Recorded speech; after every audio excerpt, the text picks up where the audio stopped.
All right, so here we are again. This is the Crushing Limits Unleashed podcast. We have a burner today. We have a special guest, NPC figure competitor, our great friend Sam Breed. She's in the house. IFBB Pro, Ashley Starr, and of course, another regular, Coach Eric. Welcome to the show. What's going on today, guys? This is a I'm day in I'm the life. fascinated to see Stephanie's gigantic bowl. What are you eating? Don't be impressed. It's just chicken and lettuce. Don't be impressed. That's Chicken a lettuce. salad of champions, Stephanie. Yeah. It's a salad of champions. She really is living the life. Yeah. The lettuce just so you have like an additional crunch or what? Yeah. Volume. Just so there's something there. You know, it's crazy. Like I'm not supposed to eat vegetables at all, you guys know. But like in prep is the only time I'll sprinkle in a little bit. And like I pay for it a little bit, but it's amazing at how good lettuce actually tastes in a prep. Yeah, it's like water with texture. I mean, that just elevates anything. Yeah. You know how some people really dislike cilantro? They're like, oh, it tastes like soap. That's lettuce for me. They're like, oh, you can't taste it. Oh, I taste it. It tastes like pure disappointment. I can't do that. You Oh, have I don't a like loathing for lettuce? Hardcore. Yeah. I don't hear Same, that too same thing often. with celery too. My wife will be like, oh, just put peanut butter on it and you don't know. I'm like, No, I know it's there. Don't lie to me. My brother like absolutely cannot stand that celery exists. awful. I hate Mhm. awful vegetable. I like your brother. Yeah. I was gonna say I've never met another soul on this planet that loathes Ooh. celery. So now I did. Not cooked, not raw. You can put as much, you know what? I guess deep in prep, you could probably put nut butter on like a shoe, and I might still think about it. But like other than that, like there's no celery. No. Our house is a cilantro split. My husband's the soap guy, and I love it. Like I could have it on anything, but we don't because nobody else likes it. Got to pick your battles. Yeah, that's one I'll lose. That's okay. Yeah. Now, don't get offended, Sam. We go back and forth on this, but and I understand that we are definitely the oddballs out here, but like we feel that way about pickles, where we just Oh, Come and on. Sam Breed left the chat. Yeah, yeah. I'm like, I liked you guys a lot till right now. Pickles are life. I eat pickles every day. Mm-mm. I saw Sam, I saw like last week or two, I saw like a pickle pizza, I've and had I it. was I've like, made it. this is made for Sam. It's like the best pizza, hands down. Is there sauce on it? Yeah, but it's like a white sauce. They're like, I don't know. They kind Oh, of started at the Minnesota State Fair, and now there's recipes everywhere. So we made one a couple weeks ago, and I've had one from a restaurant near here. It is life changing, but you gotta like pickles. So at this point in prep, I would try anything. Yeah, I would try it. Just to be sure that I don't like it. just to be sure, yeah, yeah. You might have prep taste buds though. You're gonna be like, "This is awesome," and it's just gonna be like, you'll hate it as soon as the show's over. Right. Well, we got a good one today. So obviously I brought you guys on for a reason. You know, we all know the story, but Sam, we'll kind of go like as deep as you want. Tell us about the background, just kind of your background growing up, all that stuff. Yeah. Obviously you have the military and Yep. then getting into fitness, becoming a mom, and then competing. Yeah, yeah. So I was a pretty much regular B student, but I was a varsity gymnast from seventh grade on. That was kind of my niche. That's what I did. Um, in what was it, 2010, I decided to join the service as just kind of what my family does. I swore into the Army about 3 days after I turned 17 and left, then came home, did my senior year, left again. Then I ended up having my first child actually when I was 19. So I'm 32 years old with a 13-year-old, almost 13-year-old. If you do the math, me and my husband have been together 13 years. um, and over the course of like, I don't know, a couple years later, I was in my early 20s making pretty much every lifestyle choice that I would never make now. So over the course of that, Taco Bell like 4 times a week. This is so awful, but my breakfast before work when I was like 19, 20, post pregnancy was like a cigarette and a Red Bull. Like that's literally the life I lived. Like that's who I was. I was living in St. Cloud and I was just partying. And then I actually got in a little bit of an accident and broke my back. And between the lifestyle I was living plus the accident, I put on a pretty significant amount of weight. Significant to the point of post my second child, who was born, my second daughter, she's 9 in 2016. I was like almost 270 pounds. I'd always been fit like in high school. I was not like an overweight person. I had no issues in the service and then just lifestyle choices and injury and not just kind of being blind to it. I needed to make a change. Obviously, I knew that. I always say like, when you hit your rock bottom because like you'll do anything. Like you'll do anything to like get out of it. And that's kind of where I was back in April of 2017 now. So I had heard about this gym, local-ish to where I was, and I went and tried it out and I liked it. I own it now, fun fact, but I tried it out and I liked it. And I ended up losing 100 pounds in about 18 months with a pregnancy during that time. So I had my third and last child in January of 2018, my son, he is 7. And during that pregnancy, I lost an additional 25 pounds. So by the time he was about 6 months old, I was already just over 100 pounds lost. I've always kept the weight off. Shortly after I got married, though, I was like, what's bodybuilding? Like, I didn't know. I've always been incredibly competitive, though. And I felt like there was something else. I just wasn't quite sure what it was. So, of course, what a lot of people do, I got weird and stalked Crushing Limits and was the weirdo kind of around the corner, like watching and waiting for my moment. My moment came. I hired Chris. That would have been in July of 2020. And obviously right away, the connection was there. I probably won't be talking to you guys today, but connection was there immediately. Went through my first prep. It was great in the way that prep can be. My first show was TCO in 2021.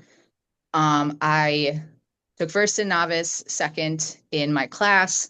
Then a week later, I went down to Mississippi. My husband will never go back to Mississippi. Awful state. Weather's terrible, but went down there where I did win the overall in women's figure. Then in 2023, the opportunity of this gym that I've been an instructor here and a manager here for years, the opportunity presented itself to buy it or let it close. And so I bought it. I have no business experience. I do not have a business degree. I literally had no idea what I was getting myself into. And so I actually was in prep in 2023, but I don't think I realized what it was going to take to run a business with 17 staff, 250 members, have 3 kids at home, and a husband who travels.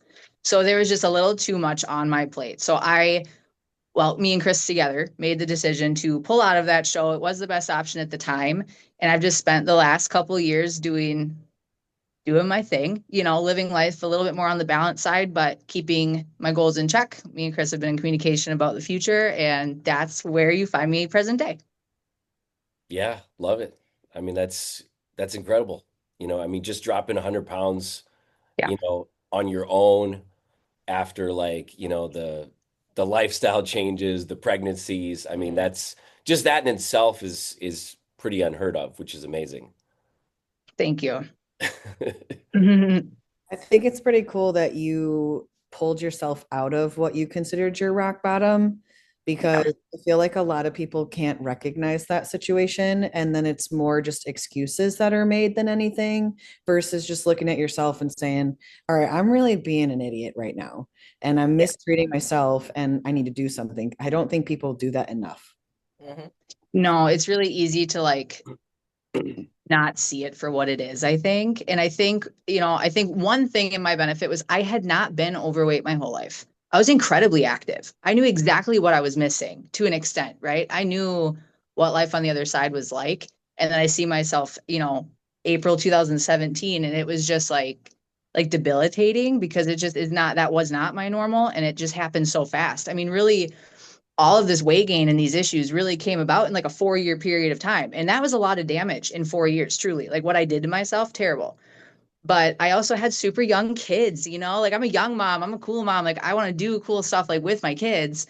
And so instead of using them as an excuse, which I see a lot, I always tell people kids are your reason or they're your excuse, but they're never both, right?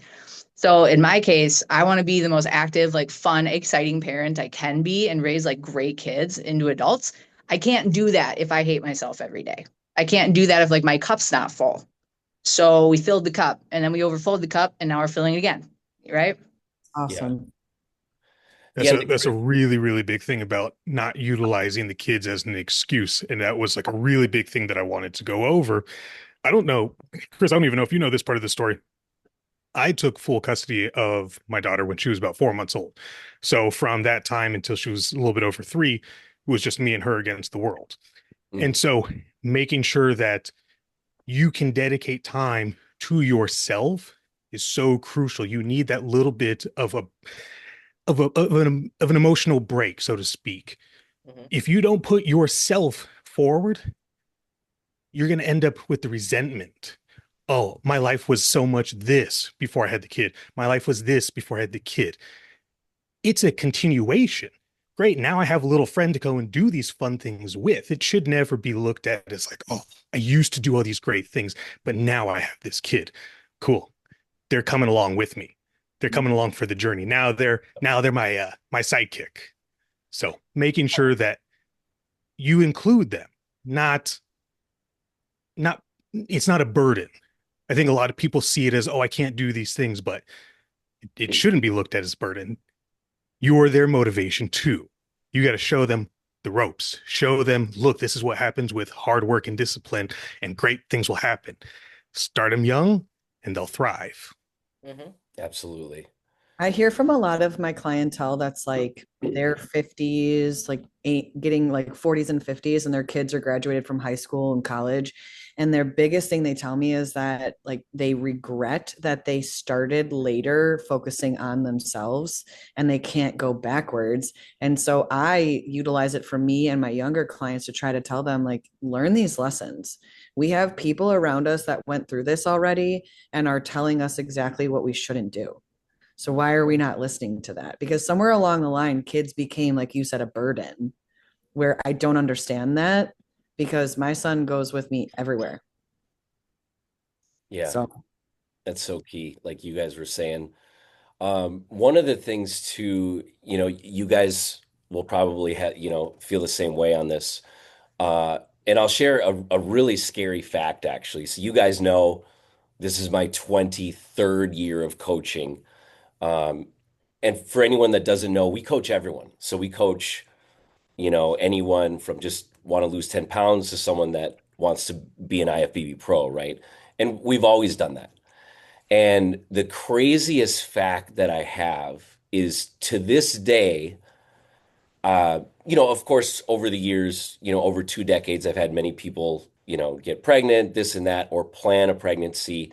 And here's what happens. I've had one person in 23 years, shout out Katrina Mackey, that has stated to me that they want to stay with us and train for the accountability during the pregnancy and then continue on with their goals after the child is born.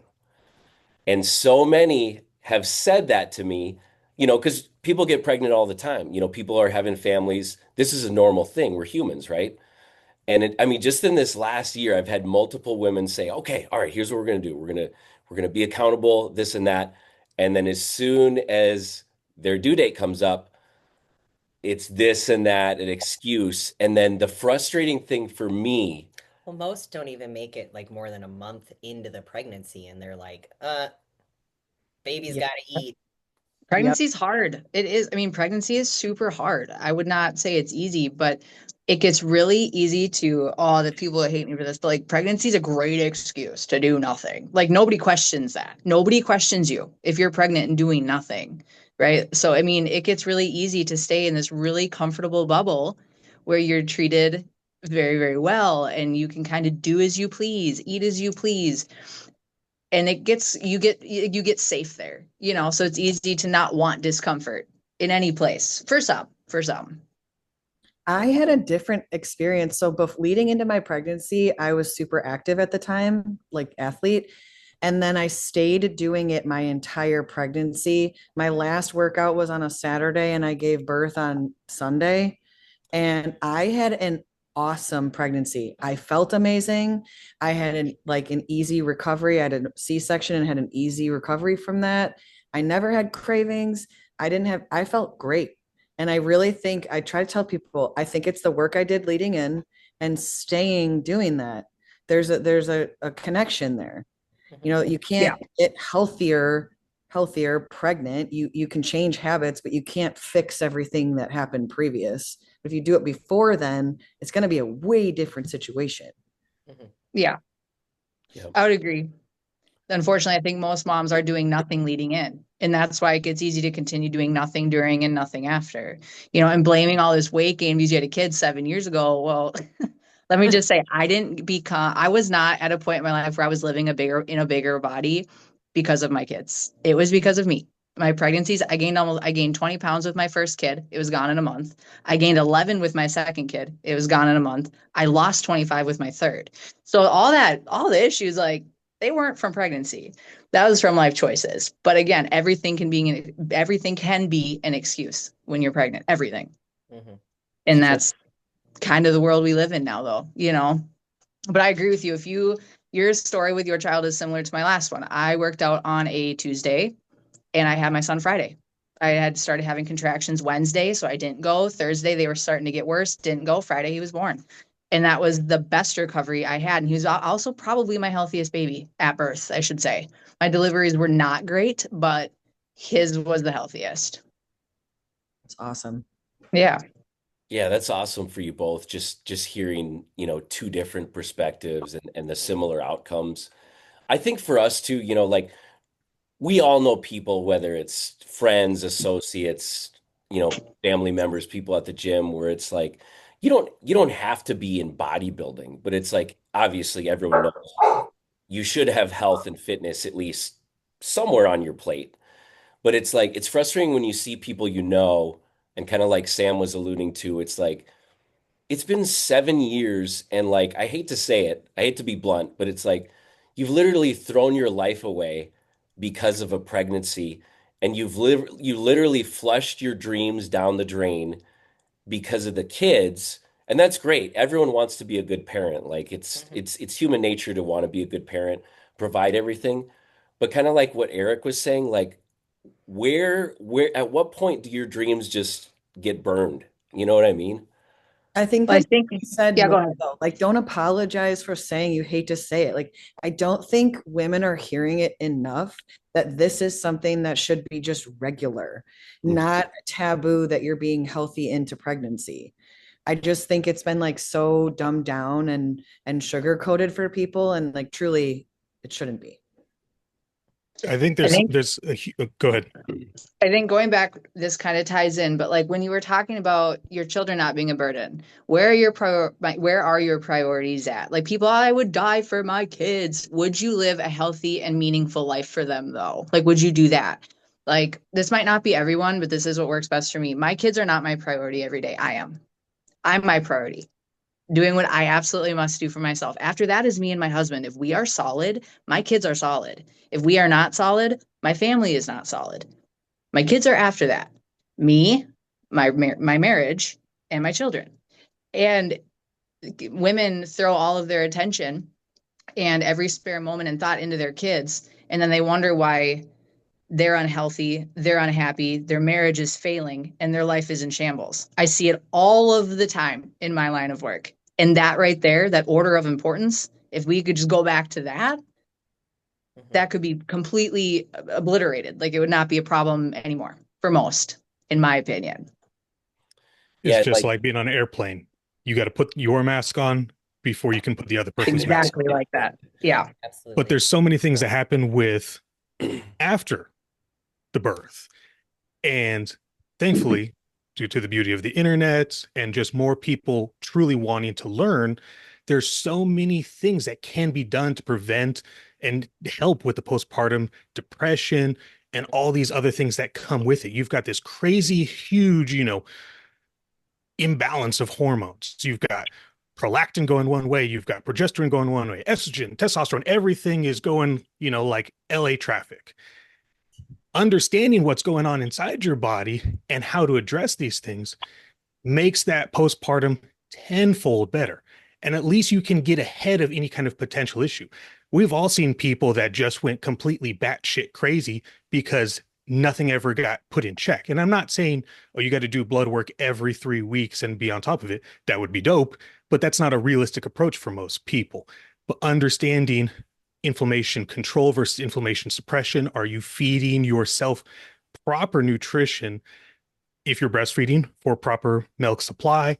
There's so many different things that go with it. And then still prioritizing yourself. If you have goals, you still got to chase those goals. My situation was different, and it's not, something that everyone can relate to, but I was a full-time bodybuilder. And so when I took full custody, something had to give. So I purposely put myself on the back burner to be dad, to be businessman.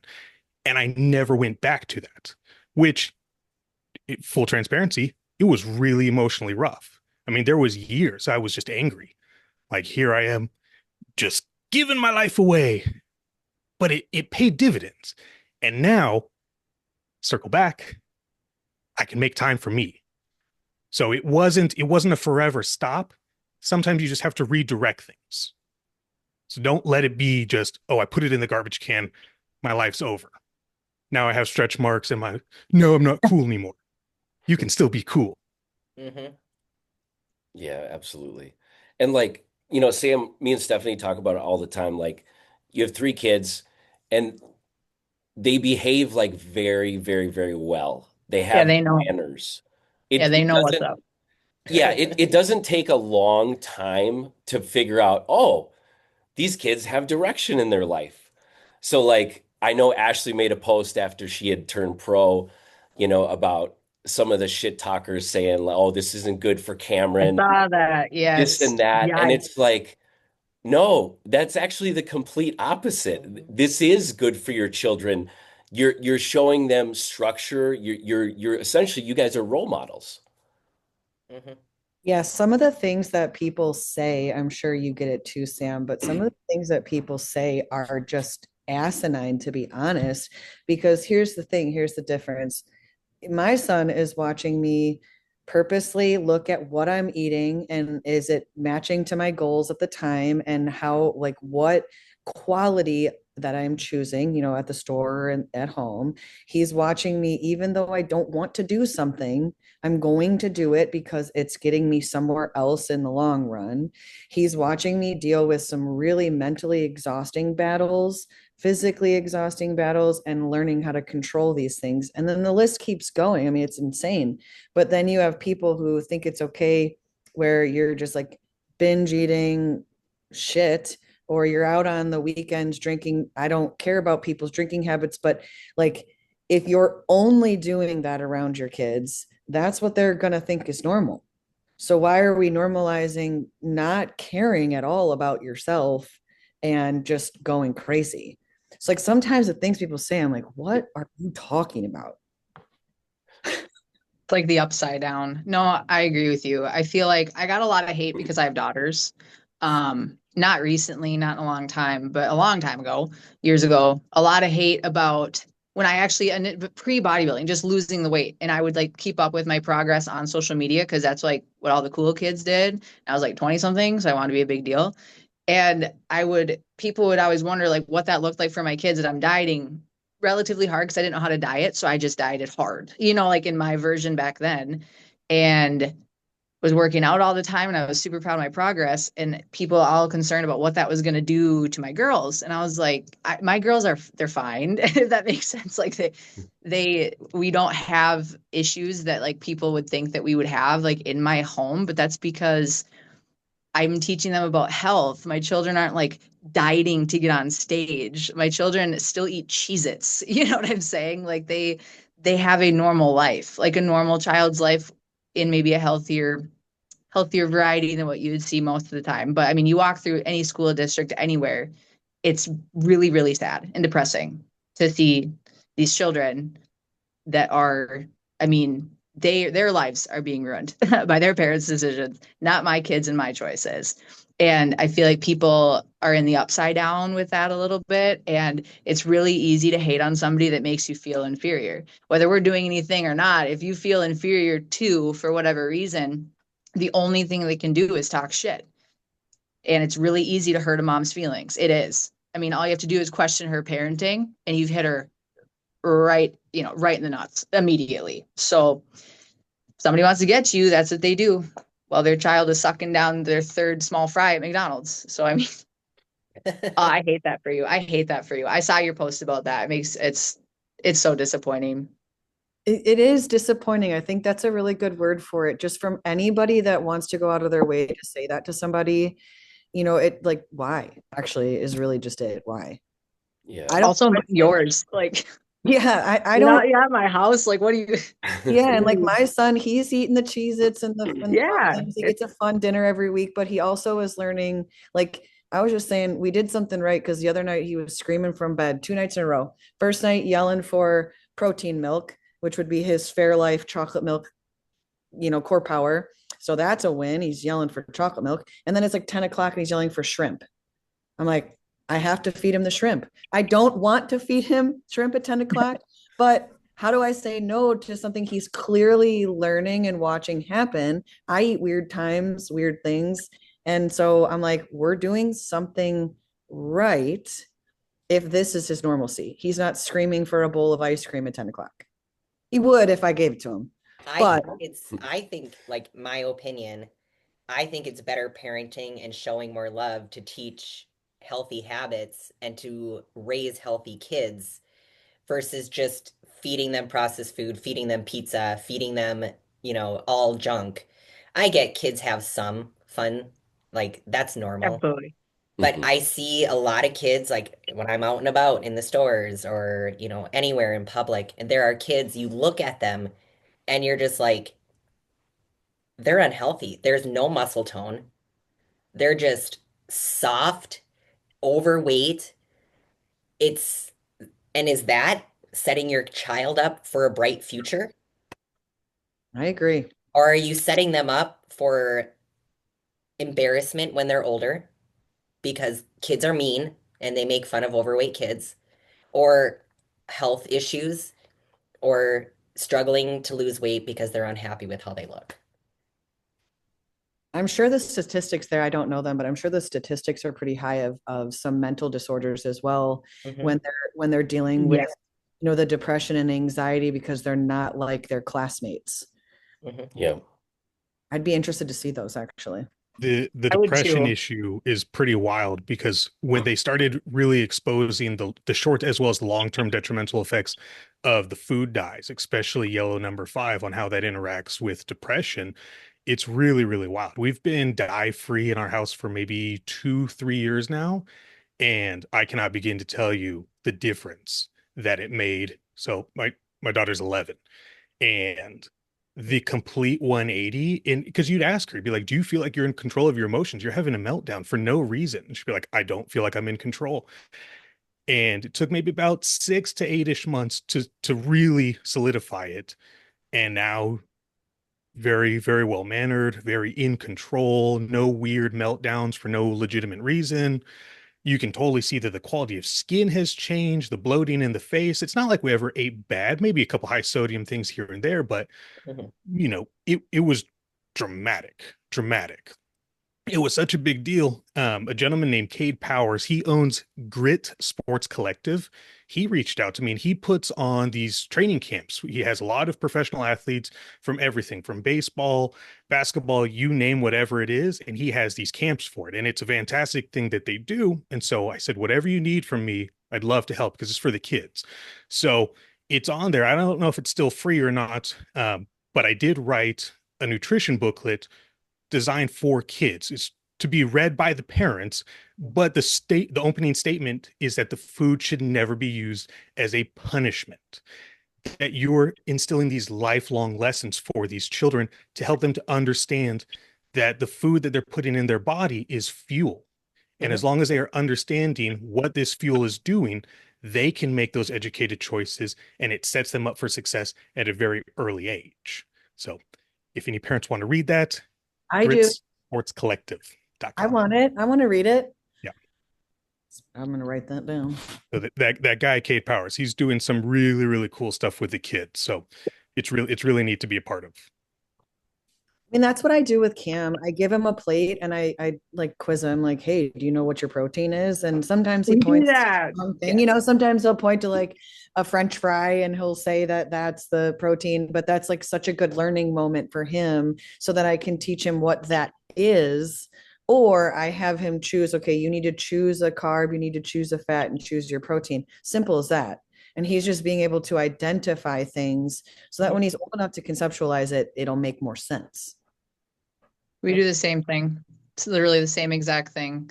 And my kids will be like, "Mom, do you think this is a good breakfast?" And I'll tell them honestly, yes or no, and what I would do different. And I don't know how that gets turned into being a bad thing, but someone would. That's not something I tell everybody. Now it's out there. But like if my daughter, she's gonna be 13, puberty is in full swing. I mean, we are swinging, okay? And so I mean, she comes up to me with a bowl of oats and a banana and some peanut butter. What am I saying first? What's Protein. protein? What's protein? Put the banana away. We don't need it. Have that for your snack at 10. Like that's what I would tell her right there. Kid won't eat eggs. Can't be mine. I don't get it. But like we have to work on finding ways to get protein into her because she's a carb junkie. And I like that she asks and she can learn and she's figuring it out. She likes Greek yogurt. We stick with that then for breakfast and it's always available for her. My son, same thing. He likes to try to tell me what's on his plate macro wise. I will never understand how someone can turn that into a problem. They're gonna like if I had that knowledge like at that age, I can't even imagine like how different. Like I grew up in the Midwest, right? My mom, I mean, her cooking is phenomenal, but I mean everything is heavy. It is heavy food, it is big portions, it is finish your plate. We don't have a finish your plate rule in my house. If you're full and you say you're full, put it away for later or okay, like for us, it was finish every morsel. Just breaking some of these generational things, like how we feed our kids in general, what we're buying from the store, and those little things like you can't leave until your food is gone. Stop immediately. Because then you're an adult at a restaurant feeling like you need to shove every bite of food into your mouth. Hello, even when you're past full. Like, a lot of us in this age group, we were raised that way. And I think a lot of us are now trying to change that dynamic for our younger generation so they don't have to do the same things we did. I think you said it in the very beginning, though, that the reason that people look at it negatively is because of the insecurities they have, whether they Yeah. realize it or not. They're feeling some kind of way because you're already superior to them. And in regards to, teaching your child or whatever, or just you in general. And I think that's the saddest part is that we'll just say women. I think a lot of women feel that way, but they're too afraid to ask, too afraid to ask for help, too afraid to admit they maybe don't know, or just to say they're uncomfortable with themselves. I think that is why everything got so negative. Yeah, I agree with you. The most hated. I mean, go try to get healthy, get fit, have a goal. Most hated immediately. Like it's crazy. Even family. I mean, family members, longtime friends. That's the number one way to be on everyone's shit list. And I did not realize that. Like I've gotten more hate being fit than I ever did being overweight, which mind blowing to me. Crazy. Same. Crazy. Yeah, we hear all the stories and like I mean way back when, she'd tell me, you know, 6, 7 years ago of, oh, I got to go to my aunt's house and they ask me about this and this. And it is crazy in an adjustment where like you said, Sam, when you start to eat healthy and go like in the right direction, Attack. it's like it's really not that big a deal. Well, like, why do you care so much? That's the thing I don't understand is like when like, I truly don't care what other people are doing. Like, I don't care about it at all. I Mhm. don't give it a second thought. So why are we so concerned, about like what maybe I'm doing? I remember in prep talking to Stephanie specifically about this, how, sorry, family, but I was being left out of things all the time, just simply not invited. Just Mhm. simply, well, we know that you're doing that thing. So we didn't, and that was like a common occurrence. And it was like breaking my heart. Like it really was. It was like I'm super close with my family. So it's like, why is my presence so upsetting? Because that was the vibe it was for me. If I'm just doing my thing, but you now don't invite me to this, or you don't invite me to this. And that took like a year post show to break that habit. And me saying like, y'all stop leaving me out of stuff. And this is my family, you know? I've never understood it. And even to this day, it still is one of those things that it just makes me so mad. Like, I'm not a leper, you know, people living a different lifestyle. It's okay. You don't think of somebody with celiacs weird because they don't eat gluten, right? 100%. So I People just crazy. fear what they don't know. Yeah. When they're uncomfortable and they don't know how to respond, people fear confrontation. And so if they're uncomfortable, it's easier for them to just say, well, if we just don't invite her, then it's just less awkward for me. It's only awkward for that one particular person. Mhm. I get a lot of I'm sorries, and I have to stop people and say, please don't be sorry for me. I'm really happy drinking my water or my bubbly water or whatever and eating the food I brought, or I'm gonna go home and eat. I ate before I came, actually in the car on the way, and I'm gonna eat when I get home. Why are you sorry for me? Because you should be sorry for me if I break my goals and my promises to myself. And then when I'm waking up in the morning feeling like absolute shit because my digestion's off, my head hurts, like that's when you should be sorry. Hmm. Yeah, that's such a good point. Doing check-ins, like today's a check-in day, and I haven't gotten to them, but a lot of times I'll see what you guys were talking about where it's like, oh, I had this and this, and there was someone's graduation, and like basically their version of saying like excusing their behavior of like, oh, I had to have a slice of cake because it was, my brother's wedding or this and that. And it's like, well, you don't have to.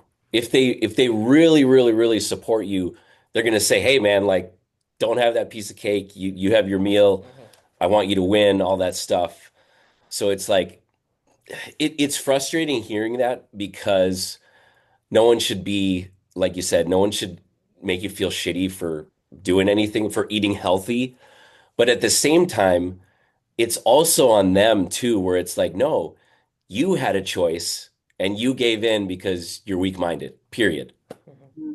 Or you have no Sometimes I think structure or anything in place, right? Like there's ways to learn how to go to these functions, prepare the whole day. Maybe it's an afternoon party, prepare yourself, and then get to go have a couple of those treats because you set everything up in order for that.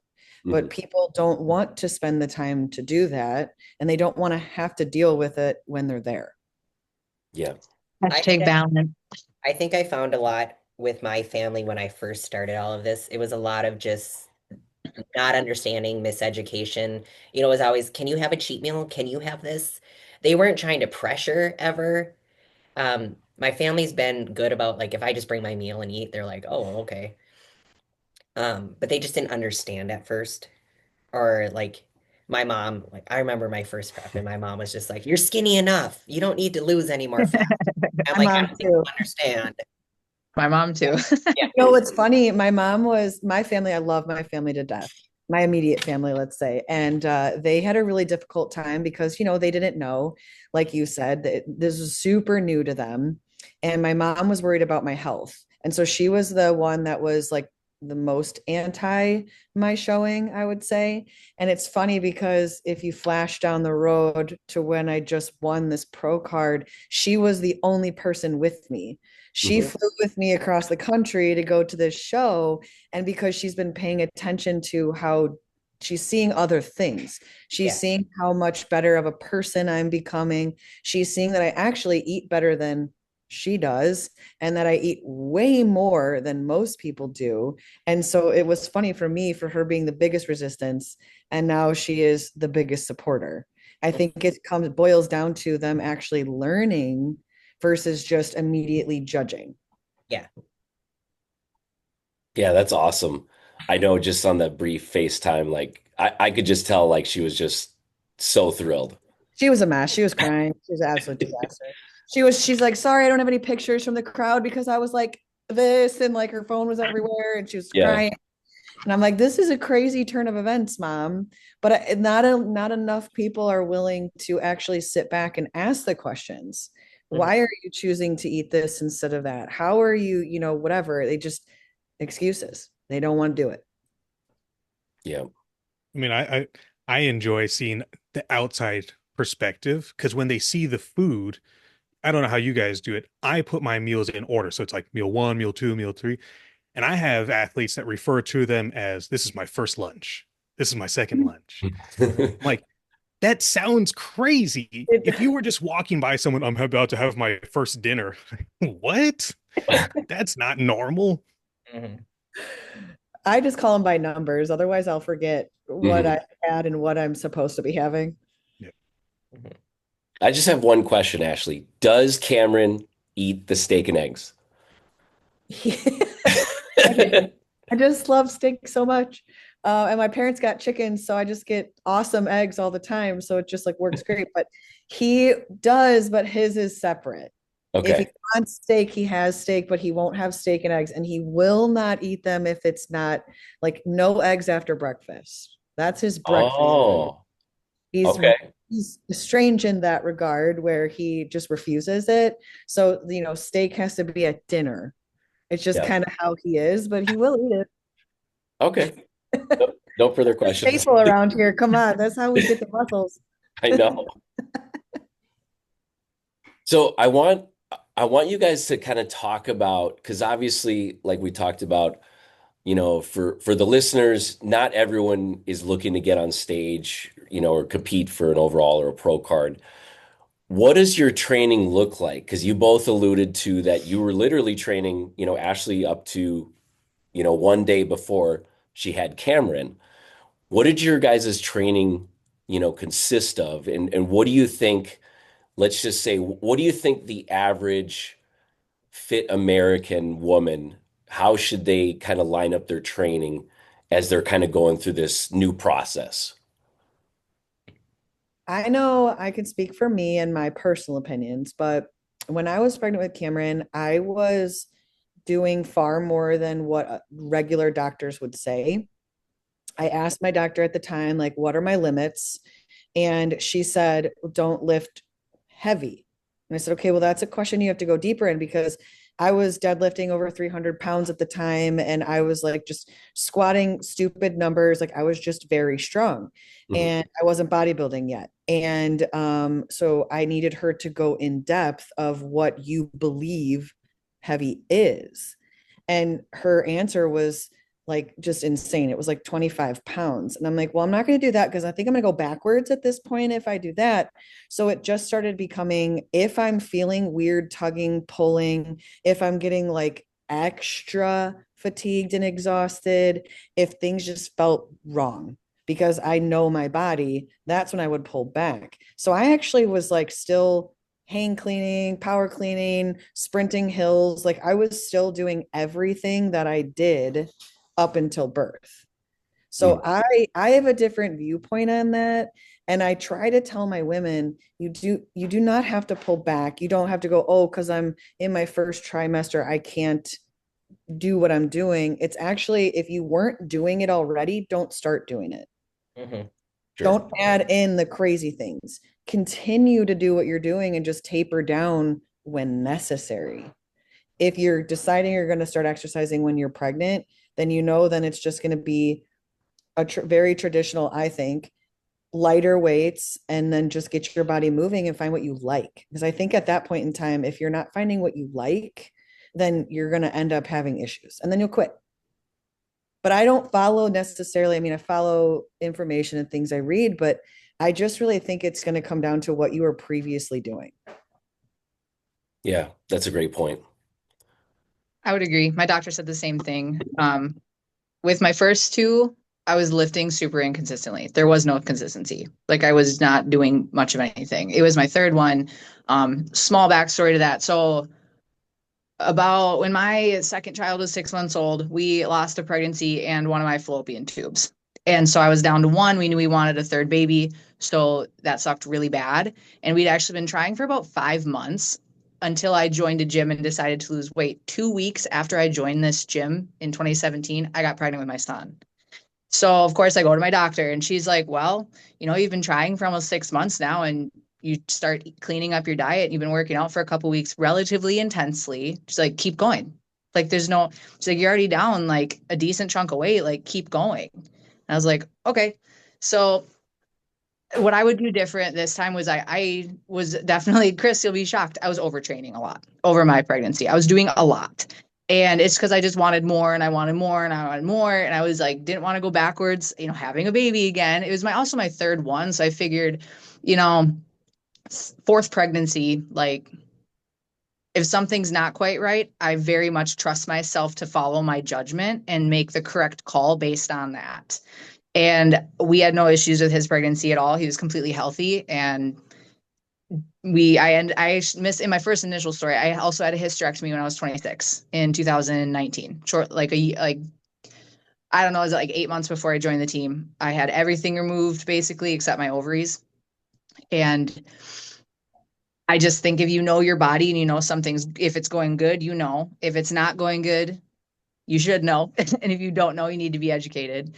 But if you're already doing something, keep doing it. Maybe not add a bunch more in, because I think I just stressed out my own self doing that. But if you can even just walk when you're pregnant, let's say you do nothing and you take up walking, that's still going to be better than doing nothing. You are moving. If you can you go to the gym and jump on the elliptical for a while, maybe some super light strength training under guidance of a coach of some kind. If you've never done it before, then go ahead, start something new with the correct people in place to make sure everything's going well. Otherwise, hit it, mama. Don't stop. I knew a woman that I used to power lift with. I mean, she was squatting like normal squats the day before she gave birth. Yeah, she probably had a great delivery because She her probably did. was not a mess. Yeah. You guys, I'm sure everyone knows who Nicole Wilkins is, four-time Miss Figure Olympia. You know, we were huge fans of Nicole, and like the cool thing is like once she decided to get out of the sport and kind of, continue with other goals, she basically posted like almost her workouts like daily. And just like you guys were saying, she didn't really hold back at all. Like she was literally doing everything, and it's such a good, reminder for other moms like, yes, you can and you should be doing these things. Like Sam was saying, it's just an excuse if you want to eat for two and literally do nothing your entire pregnancy. But it's like you're going to pay for it down the road. Especially mentally. I think that whole like pulling back when you're pregnant and the excuses, it's like when you're done with it, your mental, when you hit that hormone rush, like Eric was talking about, that mental status is going to be an absolute disaster. I mean, you're just going to go down the tubes because one, now you have regret, and two, now you're a mess.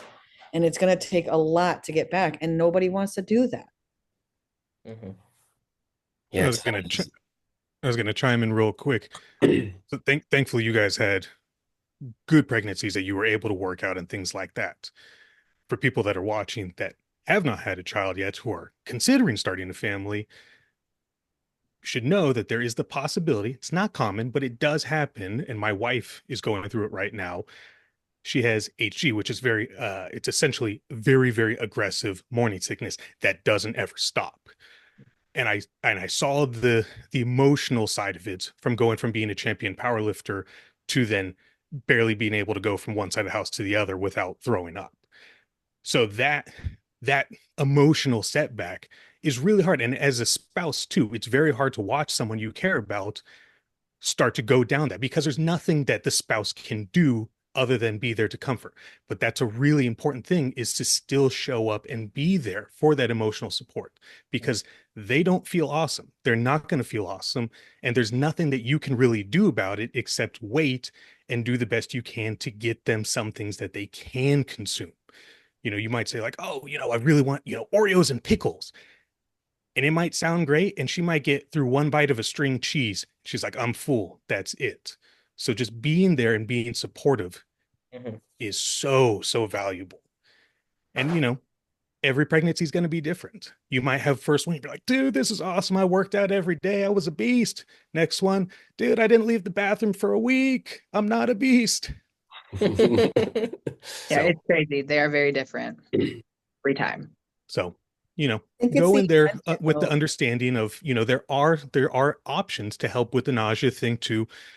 Kind of help with that, Zofran is always going to be probably the number one thing that most doctors recommend.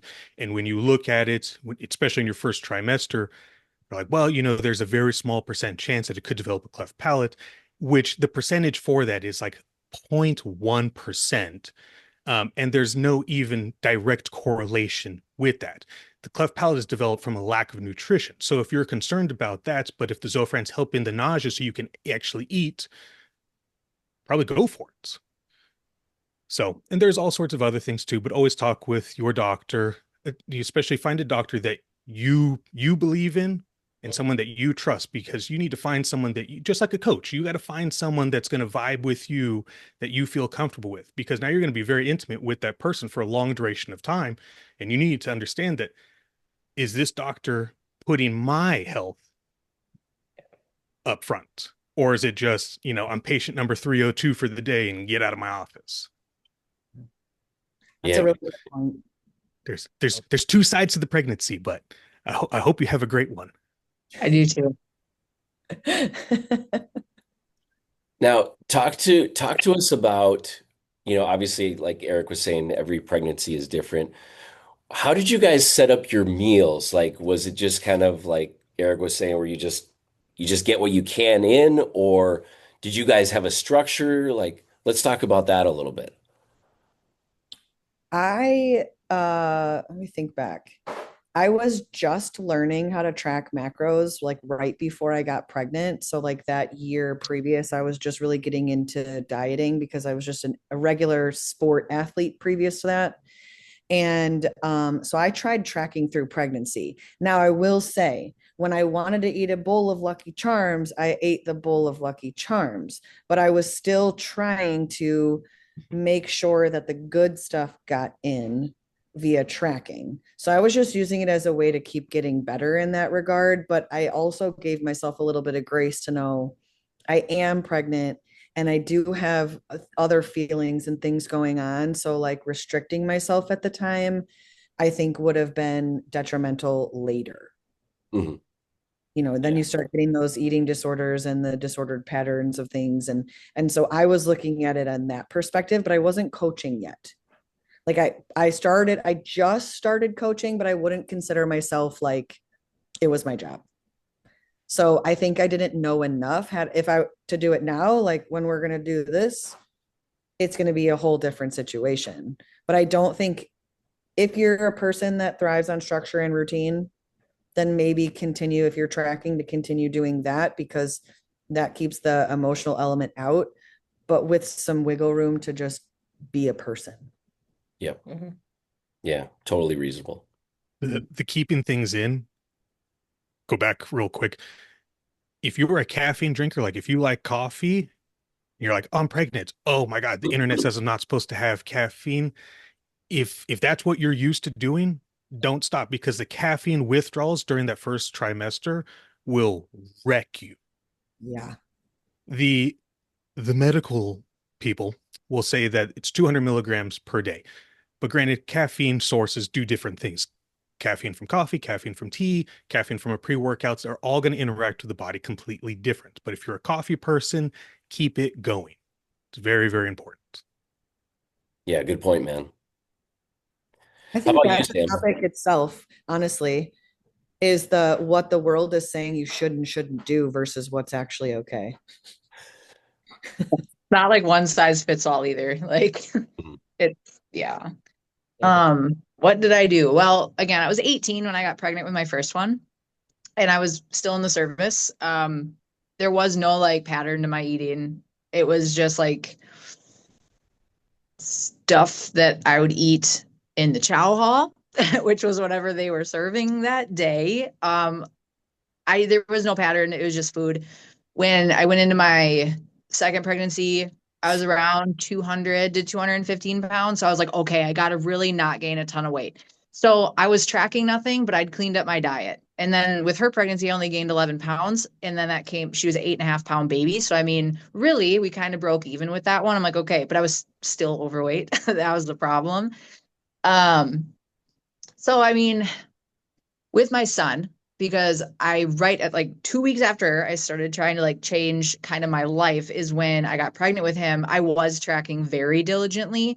I didn't know much about macros or tracking food, but I was learning. I was reading everything I could possibly read. I was learning how to track those things. I was, scanning my little bars into my fitness pal, like trying to figure it out.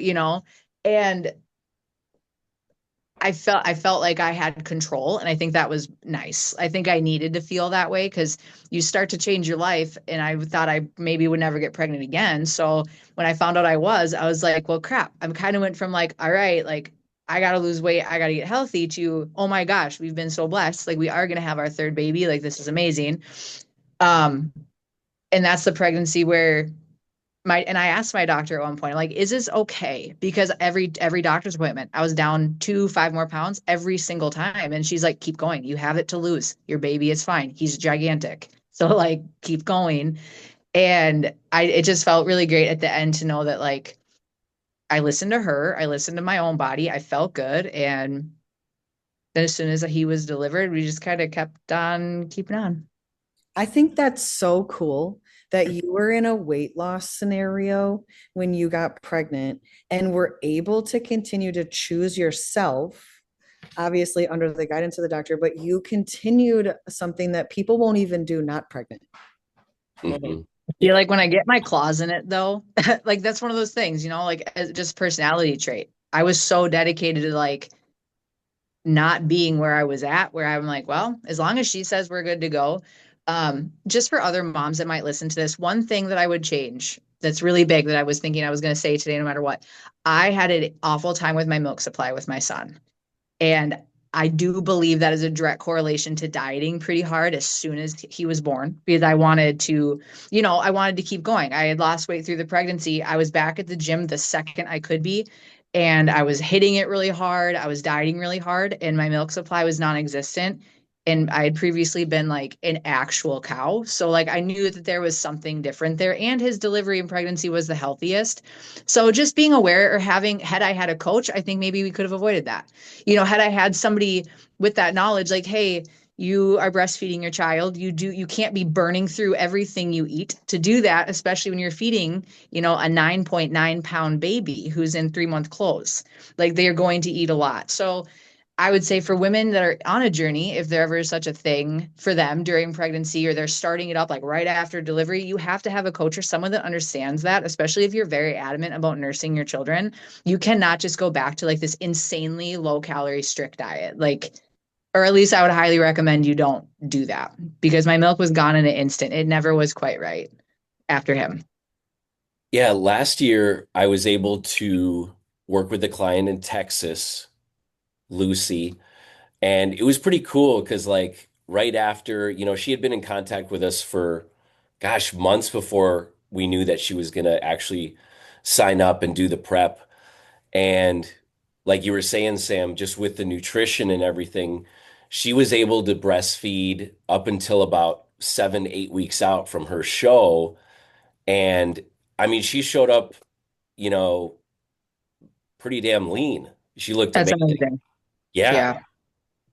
Yeah. And, initially, for her, like one of the key factors in hiring us was that we could navigate this post-pregnancy, keep the breastfeeding in, because that was important to her.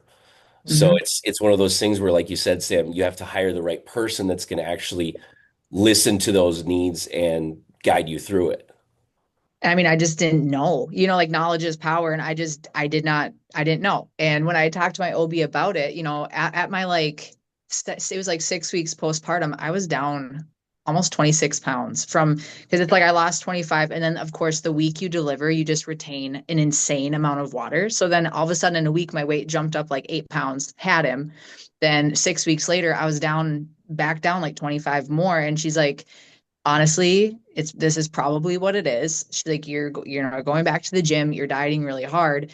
But I also, being younger, obviously, maybe I'd make different decisions now. I still didn't change what I was doing. You know what I'm saying? Like I still was so like focused on the goal that if I had somebody to pull me back, maybe rein me in, be like, no, let's think of bigger picture here, I would have changed course a little bit. But luckily, we found some amazing people to do donor milk for us. And so he was still able to get breast milk up until he was 1, which was my goal. And both my girls did. Actually, my girls, like, we exceeded a year. And so we got really blessed there too. But for women, get somebody who knows what they're doing. If that is like as important to you as it was for me, because it was incredibly important to me to nurse my kids for their immune system, for their prolonged health, for allergy issues, for gut issues, everything. It matters, you know? Does matter. Yeah. If you guys had to pick, obviously every scenario will be different, but we'll say like for you, Sam, after you had JJ, your last pregnancy, if anything, what was the toughest thing once you could actually, 6, 7 weeks had passed, now you can train. What was the toughest thing for you, whether it was mental, physical, emotional? Physically, I felt pretty good. I had had 3 C-sections, so that kind of sucked. I'll be honest. That wasn't fun to heal from, especially the more that I went through, because I just had more tissue damage, if you will, like lots of numbness and just issues with that. But physically, I felt okay. I think my body was changing so rapidly after him that I was struggling to kind of keep up with where I was actually at. And then I was honestly just nervous to go back. Like, what was it going to be like now? I was not comfortable enough in the fitness world to be confident and walk back in strutting my stuff, like maybe I would be today. So I was anxious. I hadn't seen these people, like people I go to the gym with, like I hadn't seen them in quite a while. I was coming in with a completely new body yet again. I was also going incredibly early. I was working out at a completely different time of day. So there's just a lot of factors for me that like caused a lot of stress. And of course, I don't know, all moms are different. Leaving my baby early in the morning, it was hard. That was hard for me with him, especially with the loss prior to him. I struggled a lot more with some of those baby blues, like always doomsday syndrome, if you've been through that. So mental, emotional, anxiety would be my biggest struggle going back. Mhm. How about you, Ash? I also had a C-section. So I think just the fact that I couldn't sit up from the couch was just debilitating. Because I Yeah. went from being like a great athlete to someone who needed help sitting up. So I think that was super, it was like a gut punch, to be honest. And Yeah.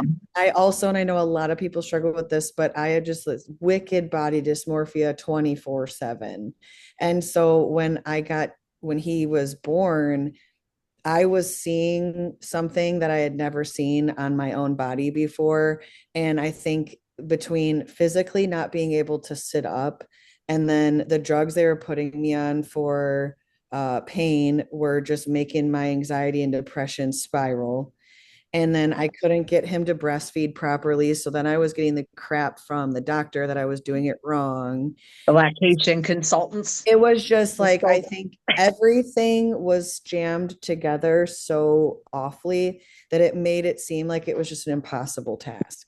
That is why I chose bodybuilding, because I said, if you don't get up and do something different, not just go to the gym, not just start eating better, if you don't choose a goal that actually requires you to get to a finish line, you're going to be stuck here forever.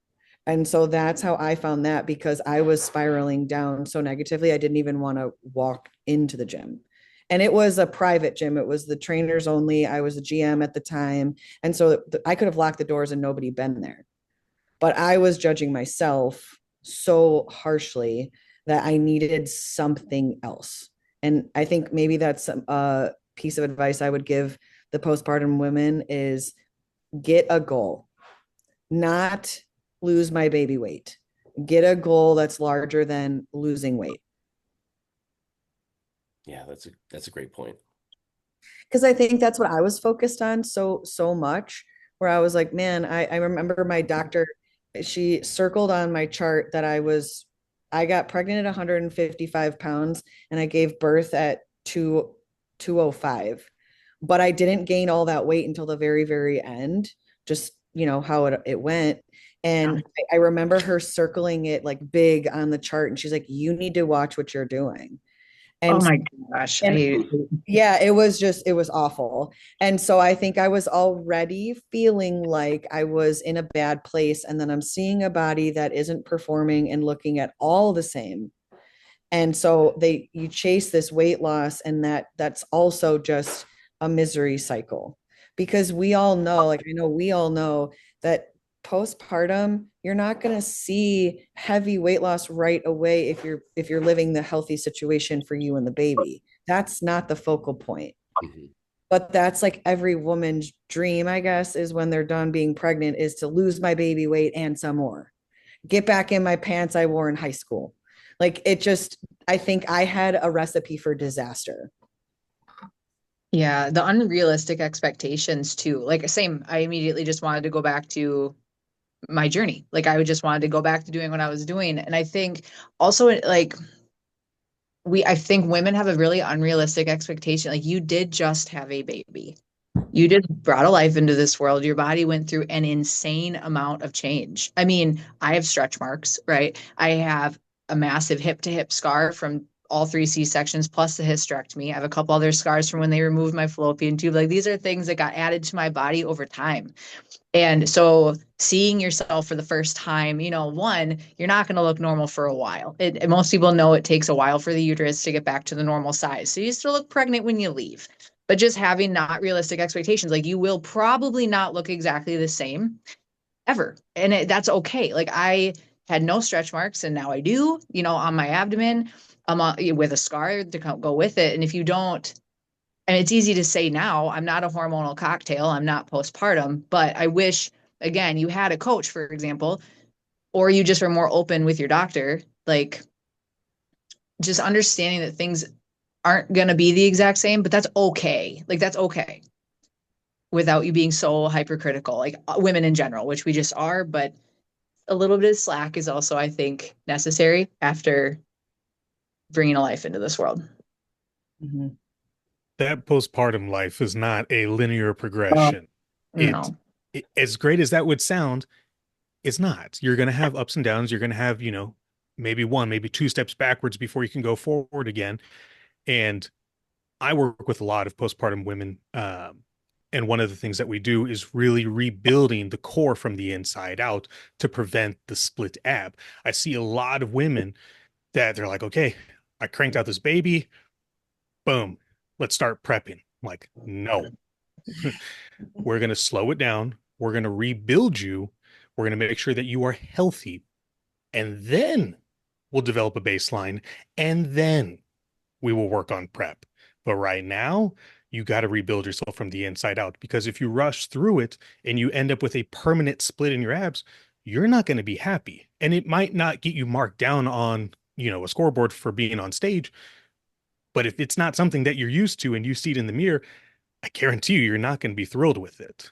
And it's completely preventable. So take the time and understand that it's not a race. This is definitely a long-term journey. And you want to do it right and you want to enjoy it.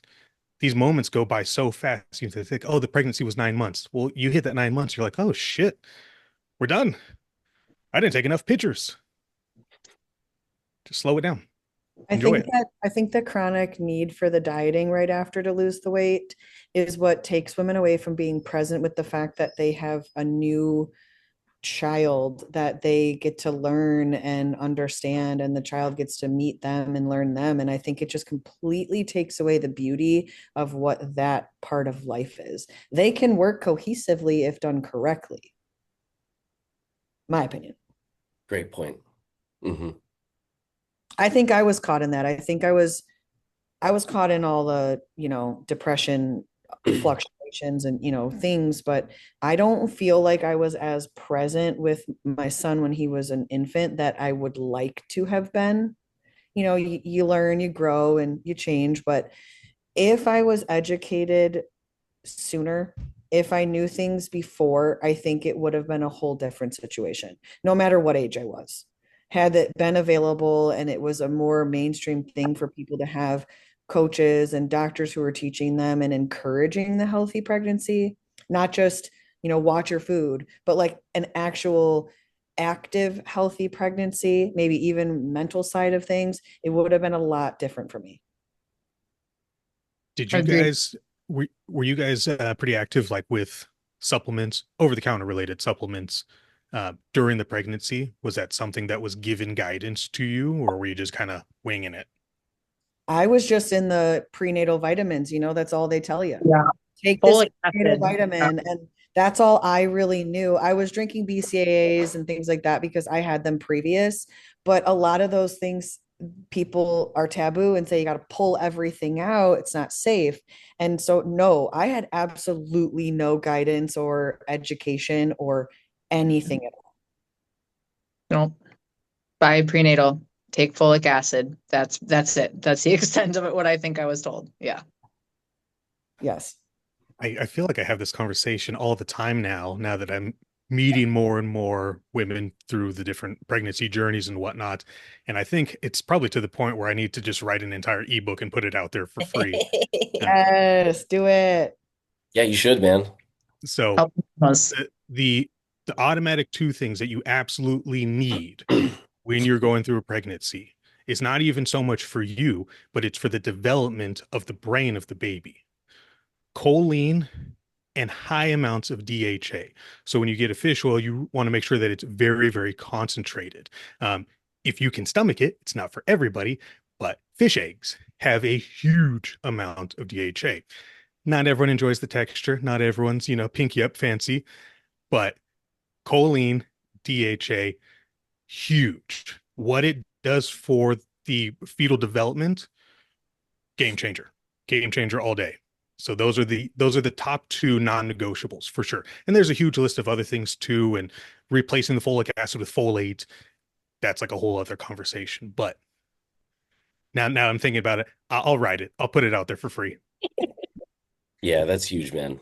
Well, I think that's a big thing that the world is missing right now is actual education, just like we talk about on many of these talks about shitty coaches and, the 19-year-old boy who decided he wanted to put his tripod up and now he's a coach. Like, there's a lack of education there in the world in general. And I think that is something that needs to be a space needs to be made for this because I think it could really save a lot of women's lives and mental statuses once they're postpartum and really change a lot of kids' lives. Yeah, it's I can't even remember who I was talking. This was a few weeks ago, and they were talking about someone that used to compete, and it was kind of like it wasn't driving them crazy, but it kind of just kind of irked them because every week they would post a throwback that was literally 6, 7 years ago of them in their best shape on stage. But then this person now is like 85 pounds heavier, doesn't look like the same person. And it's like, you did this to yourself. You keep posting the throwback. Let's get back to the throwback. Like, what is really holding you back other than the one pregnancy? Like, You did it before, you can do it again. yeah, You've already proven to yourself that you can do it. It's easier not to. yeah. It is. This is true. Not for someone like me, though. I think that easier not to doesn't work for me because I get trapped in my brain and it makes everything else worse. So I'm more the it's easier to do it person. But that also could be, I'm 36 now. I've went through a lot. I've battled through some stuff that I wish I didn't have to. And so I have a different mindset. So that might be why. Well, as we wrap up, I want you guys to kind of like answer this for this isn't going to be someone that's like, the average woman that's either pregnant or wants to get pregnant, have a family, but more so of like someone like you guys that have competed at a very high level. So what would be your one piece of advice is either they're planning a pregnancy, maybe they're in the midst of their pregnancy and they have higher goals after that. What would you say your best piece of advice would be? You I can would go. say plan now. Start planning for that now. Put it out there. If you just keep it quiet in your head about maybe someday I'll do this thing sometime, but no idea how, there's no direction. There's zero direction in that statement. So if you know you want to do this, well, one, first of all, enjoy your pregnancy and love every second of that moment because not everyone gets to experience that. Two, get out there, start vetting out some coaches, start watching bodybuilding shows, right? Like start learning about what it is that you want to do and then put it out there in real life, not just in your head as a maybe someday. Ashley, you talked about timelines. You switched to bodybuilding because it had a timeline. There was something tangible at the end that you could look forward to. That I agree. That reason right there. Don't keep it in your head. Start deciding what your steps are going to be first. First, we have this baby. Second, we wait, the recommended 6 months of healing time, depending on your delivery. Then I'm going to reach out to this coach. That's what I would do. I'm also a planner and I'm type A. I want like sticky notes on sticky notes in planners in my car, like want to know what's next. Love it. Same.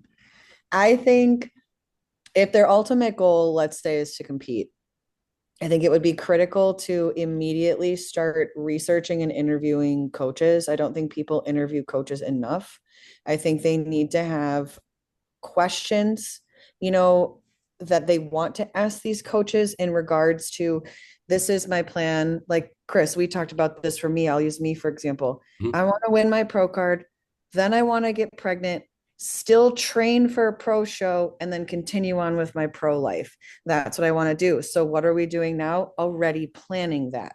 Right. I'm sure you already have things in your mind of what you want to do. And same, because I already know what I want. So if you're planning to compete, interview coaches and don't just choose the first one or the one that has the most followers. Choose the one that, one, you vibe with, and two, they have actual experience. Not, oh, I don't know, but I can do it, no problem. Or see what their current roster is like, ask these questions, or what they've done previous. Have you ever worked with postpartum? What's your education, etc.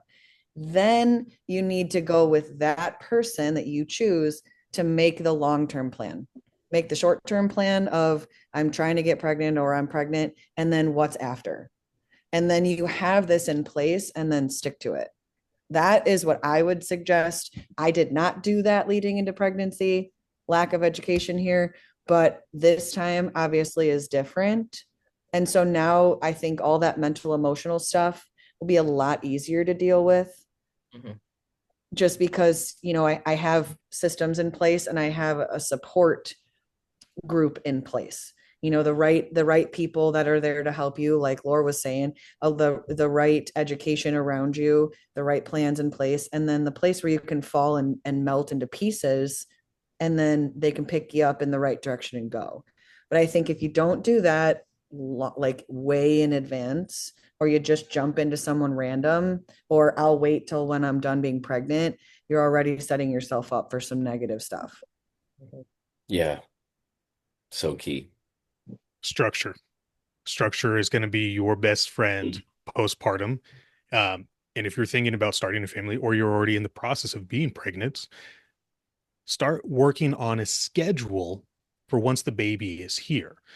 And I don't mean a schedule like, I'm going to wake up at 7, I'm going to eat at this time. Structure the rest of your life with the people that are in it. So if you have a spouse, really make sure that they understand the importance of them being supportive of whatever your goals are, and that you need to designate time for you. Even if it's, for 5 minutes, your spouse could be like, hey, just go sit in the bathroom and scroll on Instagram for an extra 5 minutes. Just turn your brain off. I got the baby. Just go relax. And then, maybe it's something else. Maybe you have, your mother-in-law come stay with you. Lord help you. And say, hey, watch the baby. I'm going to go to the gym. Something like that. But you got to focus on your own life too. So having that written down ahead of time, so it's understood that it's not going to be some shock. You're like, okay, the baby's here. Like, I need you to watch. I'm going to go to the gym. People are like, oh, what are you talking about? Make sure that everything's already set up. Just like with any kind of fitness related thing, you're doing the prep work for a greater success. That prep work goes with anything. So making sure that that's established early on will make that transition into parenthood that much easier. Absolutely. Yeah, well said, man. Well, this is a great one. I think a lot of people will really appreciate that. And, you have first first time insight from obviously some high level competitors. Make sure to like, subscribe, ask any questions. These guys are here to answer, and we will see you guys next time. Thank you.